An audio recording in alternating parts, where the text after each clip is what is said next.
Assalamualaikum warahmatullahi wabarakatuh. Perkenalkan kami dari kelompok 2. Pada pembahasan kali ini kami akan membahas mengenai audit terhadap siklus produksi, pengujian substantif terhadap saldo persediaan. Dengan anggota saya sendiri Ayu Clarissa, ada Intan Permatasari, Lina Agustin, Muhammad Reki Alfirdaus, dan Yogi Pahreja. Untuk itu mari kita langsung materi. Yaitu prinsip akuntansi berterima umum dalam penyajian sediaan dalam neraca. Sebelum membahas pengujian substantif terhadap sediaan, perlu kita ketahui lebih dulu prinsip akuntansi berterima umum dalam penyajian sediaan di neraca berikut ini. A. Laporan keuangan harus menjelaskan bahwa persediaan nilai dengan lower of cost or market dan harus menyebutkan metode yang digunakan dalam menentukan cost kesediaan. B. Jika kesediaan dinyatakan pada cost-nya, nilai pasarnya pada tanggal neraca harus dicantumkan dalam tanda kurung. Dan jika sediaan diturunkan nilai pada harga pasarnya, cost harus dicantumkan dalam tanda kurung juga.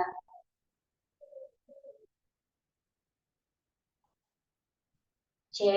Akibat perubahan metode penilaian sediaan terhadap perhitungan rugi laba, tahun yang diaudit harus dijelaskan dalam laporan keuangan dan auditor harus menyatakan pengecualian mengenai konsistensi penerapan prinsip akuntansi berterima umum dalam laporan audit. D. Menjelaskan yang lengkap harus dibuat dalam laporan keuangan. Jika sediaan digadaikan sebagai jaminan hutang yang ditarik oleh klien. E. Jika jumlah material sediaan dalam perusahaan manufaktur harus dikelompokkan dalam kelompok utama, yaitu sediaan produk jadi, sediaan produk dalam proses, dan sediaan bahan baku. Penyajian kelompok sediaan tersebut dalam neraca berdasarkan urutan likuiditasnya. F. Jika perjanjian pemeliharaan harus dijelaskan dalam laporan keuangan, jika jumlahnya material atau bersifat luar biasa. G. Cadangan untuk menghadapi kemungkinan turunnya harga sediaan setelah tanggal neraca harus dibentuk dengan menyisihkan sebagian laba yang ditahan. Cadangan ini tidak boleh dikurangkan dari sediaan, namun harus disajikan sebagai pengurang atau laba ditahan. Materi selanjutnya akan dijelaskan oleh rekan saya, Lina. Baik, untuk materi selanjutnya yaitu tujuan pengujian substantif terhadap sediaan. Tujuan audit terhadap sediaan yaitu ada memperoleh keyakinan tentang keadaan catatan akuntansi yang bersangkutan dengan sediaan.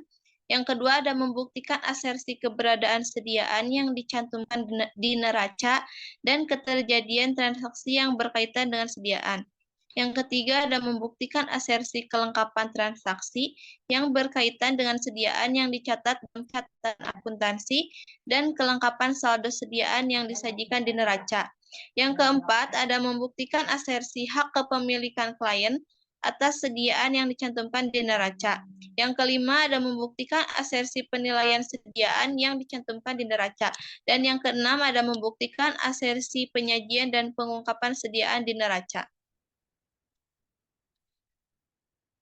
Untuk selanjutnya ini ada kerangka tujuan pengujian substantif terhadap sediaan.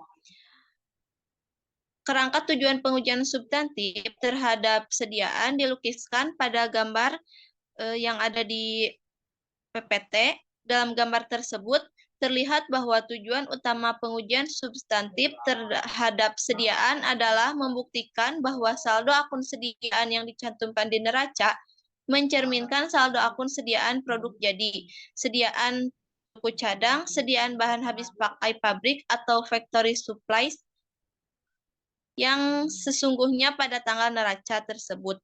Untuk mencapai tujuan tersebut, dirancang pengujian substantif yang digolongkan ke dalam 5 kelompok. Yang pertama ada prosedur audit awal, yang kedua ada prosedur analitik, yang ketiga ada pengujian terhadap transaksi rinci, yang keempat ada pengujian terhadap saldo akun rinci, dan yang kelima ada verifikasi terhadap penyajian dan pengungkapan. Untuk materi selanjutnya akan dijelaskan oleh rekan saya, Reki. Untuk materi selanjutnya ada program pengujian substantif terhadap saldo persediaan. Yang pertama itu ada prosedur audit awal. Auditor melakukan prosedur audit berikut ini dalam melakukan rekonsiliasi informasi sediaan di neraca dengan catatan akuntansi yang bersangkutan. Pertama, usut saldo sediaan yang tercantum di neraca ke saldo akun sediaan yang bersangkutan dalam buku besar. Kedua, hitung kembali saldo akun sediaan di buku besar. Ketiga, usut saldo awal akun sediaan ke kertas kerja tahun yang lalu. Keempat, usut posting pendebitan dan pengkreditan akun sediaan ke jurnal yang bersangkutan. Kelima, lakukan rekonsiliasi buku pembantu sediaan dengan akun kontrol sediaan di buku besar. Untuk selanjutnya ada penjelasan mengenai prosedur analitik. Prosedur analitik merupakan pengecekan secara menyeluruh mengenai kewajaran sediaan yang disajikan di neraca. Rasio berikut ini seringkali digunakan oleh auditor dalam pengujian analitik terhadap sediaan.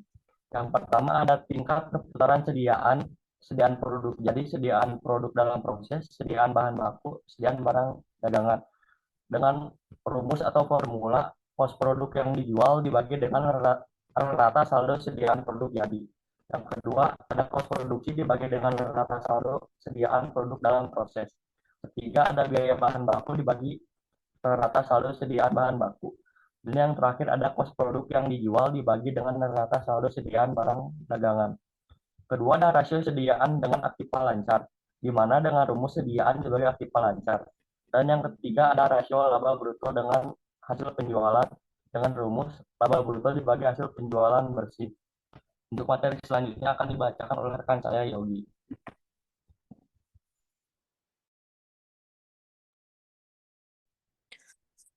Untuk yang nomor 3, pengujian terhadap transaksi rinci.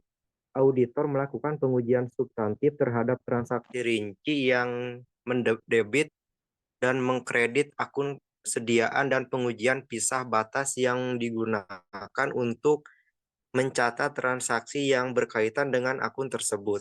Yang pertama, periksa sampel transaksi yang tercatat dalam akun sediaan ke dokumen yang mendukung timbulnya transaksi tersebut.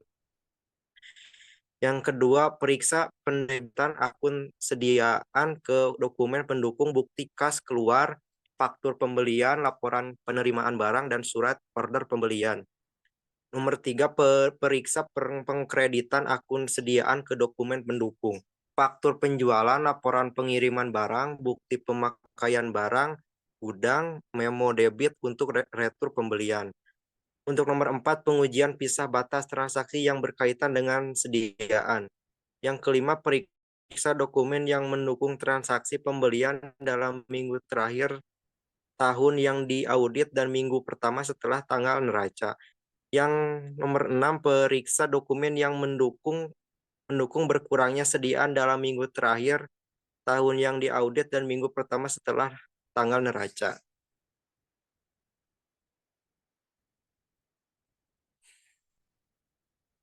Yang keempat, pengujian terhadap saldo akun rinci. 1.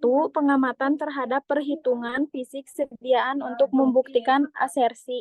2. Kirimkan surat konfirmasi yang disimpan di gudang pihak luar. 5. Pemeriksaan penyajian dan pengungkapan sediaan di neraca. Auditor melakukan verifikasi penyajian sediaan di neraca dengan cara 1. Memeriksa klarifikasi sediaan di neraca. 2. Memeriksa penjelasan yang bersangkutan dengan sediaan. 3. Melakukan analytical review terhadap sediaan.